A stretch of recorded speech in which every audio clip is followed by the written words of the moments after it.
berasa nak buat. Ya mari berasa suku tu. Rai suku, berasa suku. Orang tu ada orang ratuh. Mana tu ratuh pesing gagah lah. Werung dah. Werung ni ada orang ratuh pesing lah gagah. Tapi rasa tak ada. Nampak tu? Rasa nak mengaji tu tak ada. Rasa nak orang panggil nak mari susah dalam menuntut ilmu ni tak ada. Maka tak sampai juga. Nampak tak? Tak sampai juga. Hak ni kena lakuh boleh. Duk oleh aku batul kau wadah. Akobat satu bukit yang nak menghancurkan ibadat kita. Ni lah ni. Nampak tak tu? Yang nak hancurkan. Kalau lah bab mengaji nak hancurkan ilmu kita dengan sebab ni. Rai tak, orang panggil rai ada. Rasa tak ada. Tak rasa langsung nak dengar ilmu agama. Maka tak sapah. Demo tu tak sapah.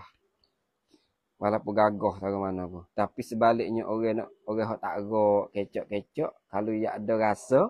Rai tak ada. Rai tak ada. Tapi ada rasa nak mengaji. Dia suruh anak dia gata. Nampak gitu? Tengok orang sijik ngajar maaf. Dia suruh anak dia gata. Nampak gitu? Habis